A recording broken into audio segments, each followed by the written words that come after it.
Hello,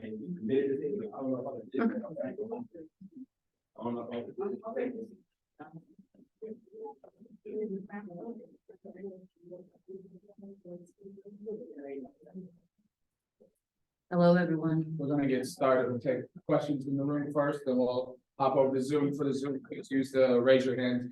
We'll do our best to get to you guys. Good afternoon. I know it's not your best time, but you did say that you were going to use all of your bench, and the bench did well for you. Yeah, I mean, that's they had, we had 27 points off the bench to their 4, so that was a bright spot for sure. Definitely proud of Odyssey coming in, giving invaluable minutes, Kalani, Maddie. So yeah, we'll continue to rely on them. Thank you.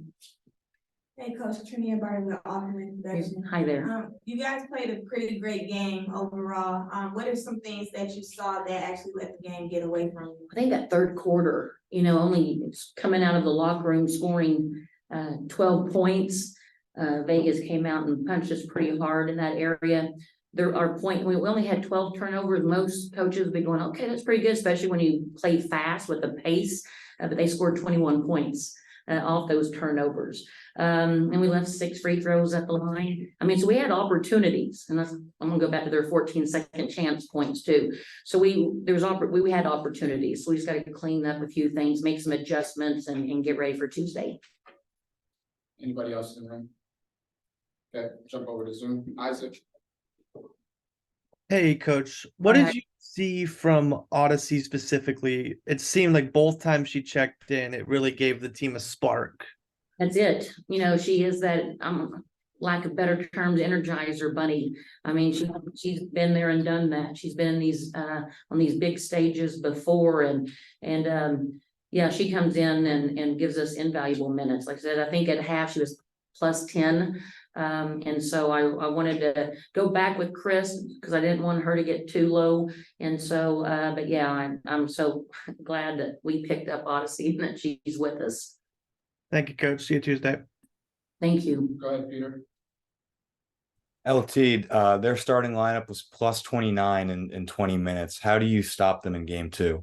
Yeah, we got to get back and watch film and get back to what we do foundationally. We kind of got away from that. I showed them clips at halftime that we weren't executing at a high level, and you nailed it. Our starters were all in the negative, and their bench was all in the negative. But so we're going to try to flip flop that if we can on Tuesday.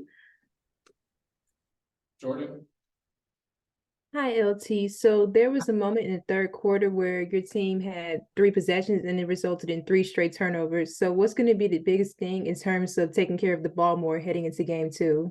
Yeah, just watching film. I mean, these players, they know that.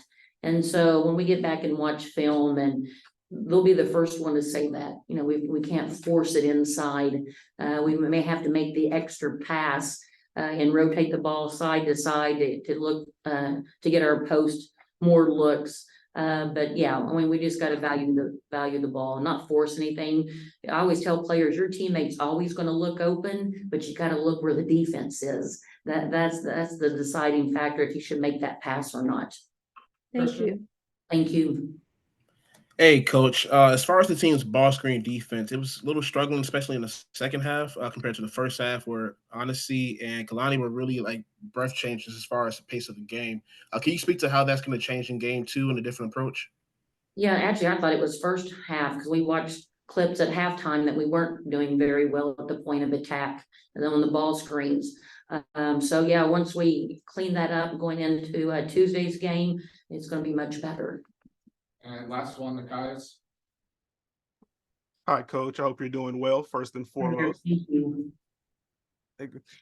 Just a quick question about the offense. I think throughout the year, your team has done a really good job of setting up those high-lows for your post-ups.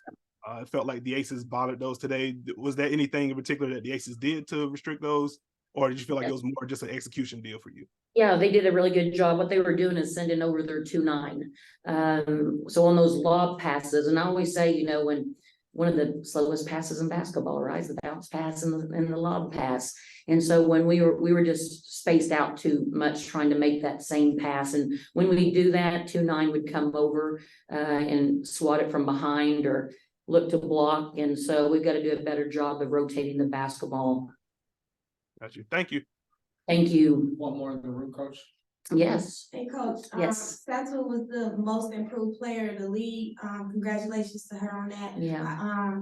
She looked a little not as aggressive as she was in the last series in the Dream today in game 1. I thought she was gonna come out with a really nice, strong game, but it just seemed like she was holding back a little bit. Do you think that's what that was? She was just holding back? Oh, I don't think so at all. I don't know if that's in her DNA. I don't think she's gonna come out and take a back seat to anyone. She's the most business-like, player that I know on this team, to be honest. But yeah, she was 5 for 14. She was 4 for 6 from the 3. She was 100% from the free throw line. She had 7 rebounds, 7 assists. I like you said as a backseat. That's pretty good. I hope she moves to the front on Tuesday. And she had 16 points. So I thought she did a pretty good job. Thank you. Thanks, coach. We'll be right back with Ari. Thanks, everyone. Thank you.